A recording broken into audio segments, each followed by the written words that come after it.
Hi, my name is Michael, and one of my favorite YouTube channels is yourmoviesucks.org. It's an absolutely great channel where he reviews all kinds of amazing movies that are really, really bad and some movies that are really, really good.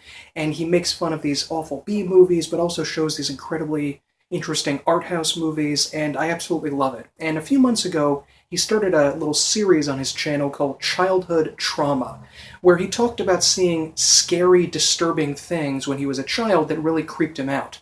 And they weren't things like watching The Terminator or watching one of the Alien movies when you were a kid, which I did and creeped me out. No, these were things that were ostensibly acceptable for kids to watch that ended up really, really frightening him for a variety of reasons. And he tagged a bunch of YouTubers to make videos about their own childhood trauma. Now, I wasn't tagged in this or anything, but the idea of it has really planted a seed in my brain, and I really, really liked it because I experienced a bunch of creepy stuff that seemed, normal and okay for kids, but really scared me when I was younger.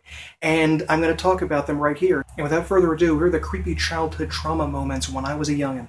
Most people in these videos have mentioned the fright caused by watching Are You Afraid of the Dark?, a terrifying children's show produced in that singularly non-terrifying nation of Canada during the 1990s. And I was no exception to my generation's most nightmare-inducing TV program. There are quite a few episodes such as The Tale of the Dead Man's Float and The Tale of the Dark Music that have become known to everyone as being the scariest of the series. But the episode that sent my underdeveloped little brain into fear overdrive was an episode called The Tale of the 13th Floor. The episode introduces us to Billy and his adopted sister Karen as they see new neighbors moving to the top floor of their apartment building. The new tenants appear to be toy manufacturers and have a giant play area with brand new toys set up for kids to test. It turns out, however, that they're really aliens who have come to the planet looking for their long-lost child who they abandoned on Earth years ago. The aliens think that Karen is that child, and Billy saves her from being dragged off to an alien planet. But the episode can't end there. It has to have a twist ending as we find out Karen really was an alien this whole time.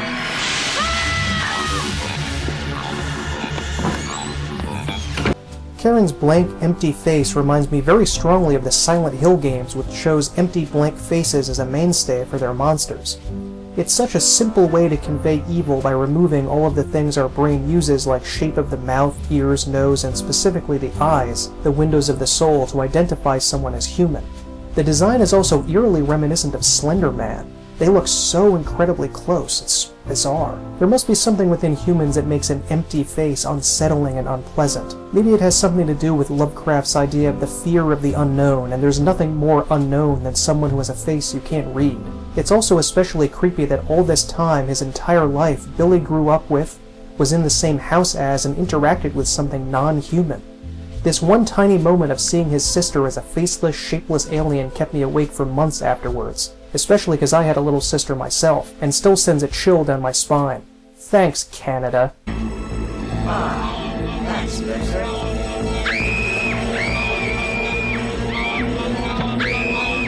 Next up on my list is Japanese kaiju, that is, giant monster movie, called Rodin.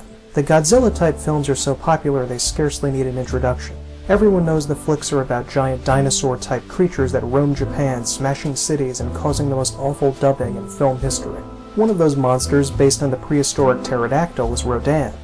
Watching the giant pteranodon cause hurricanes with his wings was always one of my favorite parts of any kaiju film. But in the original movie, Rodin only appears fairly late in the game. The first half of the movie is dedicated to the authorities investigating a series of mysterious deaths deep in a mine shaft. In a scene vaguely like a 1950s version of Aliens, a team of miners go deep inside a tunnel to discover a bunch of bizarre eggs laid by a prehistoric insect enemy of Rodin. The sequences inside the dark, spooky tunnel have more of an atmospheric intensity to them, rather than the silly T-Rex Rex Tokyo style of Godzilla, but that isn't the only part that frightened me. The thing that I vividly remember as terrifying me for weeks after watching it was a scene in a hospital. One of the miners escapes from the egg-filled caves and is sent back to the city. Upon regaining consciousness, his wife and daughter are there to greet him. Remember that I was only about 4 or 5 years old when I first saw this movie, and you'll know how this could have scared me. His family tries to greet him, and he can't remember who they are.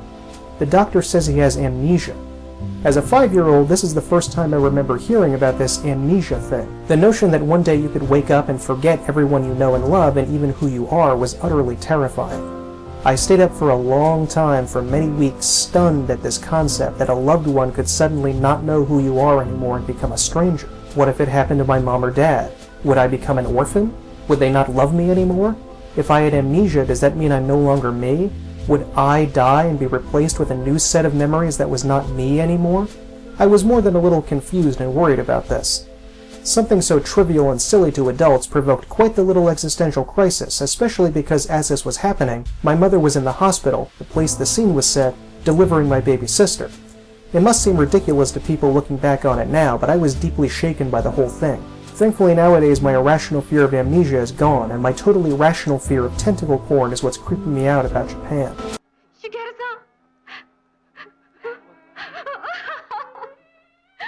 Amnesia can be difficult. I'll start treatment at once. The next one comes from a classic of horror, the 1932 Karl Freund-directed Universal monster movie, The Mummy. I watched all of the Universal monster movies as a child back in the 90s and loved every one of them. My favorite was probably The Creature from the Black Lagoon, which was made especially good because of the strange sensation I got looking at the blonde female lead in her figure-hugging bathing suit. All of them were great, but the one that scared me, in fact the only one that scared me in any way, was The Mummy. The film stars Boris Karloff as the resurrected Egyptian on the prowl for a woman after being dug up by archaeologists in the 1920s. But that part of the movie, great as it is, didn't scare me. What did worry me to death for years afterwards was the flashback sequence. As with all mummy movies, there was a scene of the human who would become the mummy being entombed in ancient Egypt.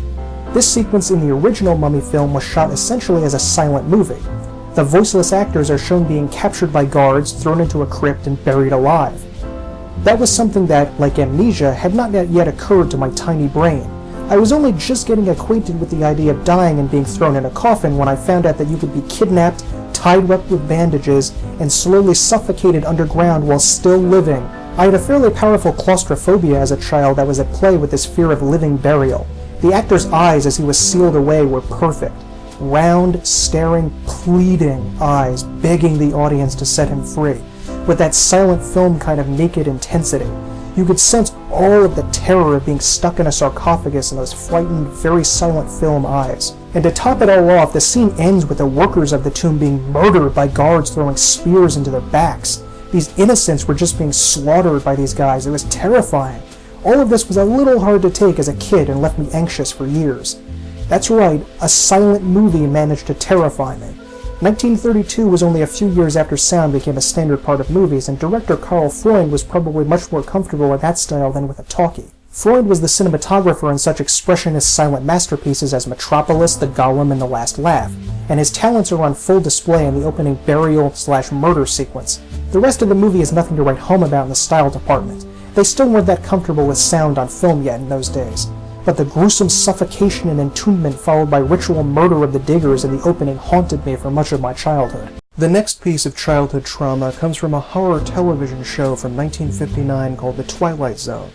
Created by legendary producer Rod Serling, The Zone was a supernatural anthology series that played on horror, sci-fi, and mystery to produce layered, well-written, intelligent scares for children and adults alike. Over 50 years after its cancellation in 1964, The Twilight Zone remains the gold standard for sci-fi television. There are dozens of well-regarded classics like To Serve Man and Terror at 20,000 Feet that people still enjoy to this day. The episode that scared me as a kid, though, was called The Invaders. The Invaders is an entirely dialogue-free story about a woman who lives in a secluded rural farmhouse. It's late at night, and she discovers strange, tiny creatures living in her house. The little aliens are, well...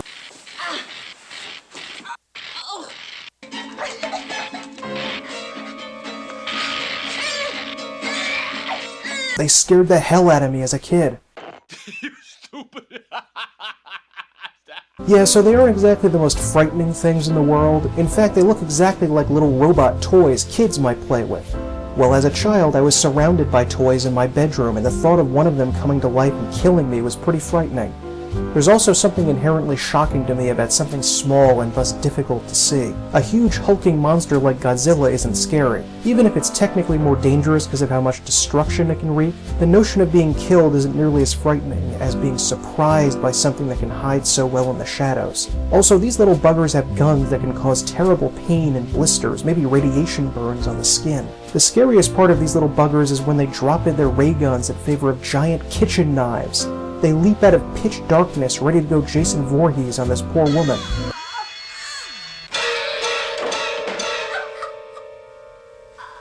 The helplessness of the woman is also pretty terrifying. She has nothing to defend herself with except a wooden ladle and a small hatchet. The woman is progressively burned, scared, slashed, and beaten up as the episode continues. The farmhouse she lives in has no electric lighting, so the entire episode is filmed in beautiful black and white textured darkness. We can barely see the little buggers as they run around trying to hack this poor woman up from the shadows. Eventually the woman puts one of the invaders into a burlap sack and brutally bludgeons it to death on the floor. To someone who's never seen this episode, it may seem pretty idiotic to be scared of it. The special effects are ancient and appear to modern eyes to be laughable. But as a child, especially because I was watching it around midnight because of the Sci-Fi Channel's annual New Year's Eve marathon, and I had to go to bed immediately after, I was stricken with fear. I spent more than a few months staring in the darkness of my bedroom trying to fall asleep, thinking my toys were moving around ever so faintly on the ground, maybe rushing towards me with a knife. This episode scared the bejesus out of me as a kid, and I was scared of these little guys for a long, long time. Okay, we're closing this one with something that I didn't even script, because I wanted my reaction to be completely natural and normal when I tell you about this. And it involves Pee Wee Herman. Now, if you're of a certain age, maybe born sometime in the 80s or early 90s, I think you'll know what I'm talking about. I don't even need to go beyond that. I don't even need to say anything beyond Pee Wee Herman. And you know what the heck it is that I'm telling you is scaring me. And that was something called Large Marge. This thing scared me to death as a kid. This is the first time I can even remember as a child, when I was maybe 3 or 4, actually being scared and knowing what it was like to be scared. This was one of the foundational moments of fright for me as a child, and it's actually still kind of scary today. Now, Pee Wee Herman had an amazing television series in the 1980s that I watched endlessly and absolutely loved, and it was a classic for children of that entire era. Kids love it even to this day. It's absolutely amazing.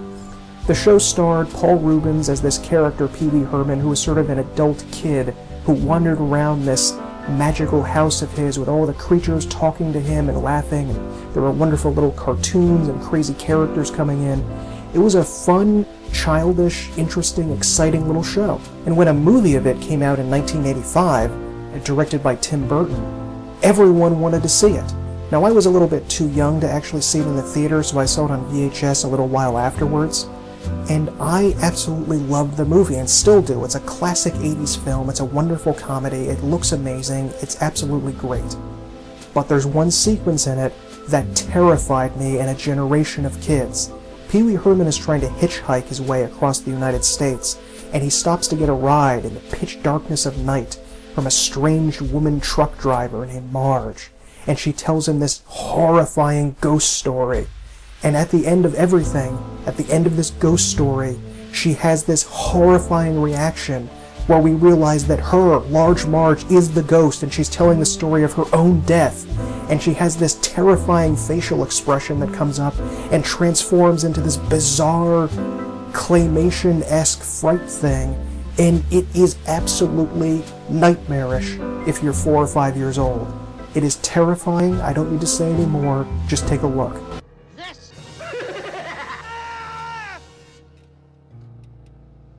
Yes, sir. That was the worst accident I ever seen. So there you go. That's all the things that I can remember that really creeped me out as a kid. Well, there were a couple of other things, but I decided to limit the list. Please tell me in the comments below what your things that freaked you out as a kid. Stuff that seems normal and made for children, but that because, we have childish minds when we're 7 or 8 years old can really, really spook you out completely. I want to know what other people's childhood trauma is. The playlist that Adam is making with him and all these other YouTubers is great. I watched the whole thing. It was incredible. And, subscribe to this channel if you want to see more of my content. Like this video if you liked it. And I've linked some other videos here that you can check out of things that I've done talking about David Lynch and talking about Twin Peaks, my favorite television show. So yeah, let me know what freaked you out. I'm interested, because this is what freaked me out as a kid, and I'm still suffering scars. Have a good day.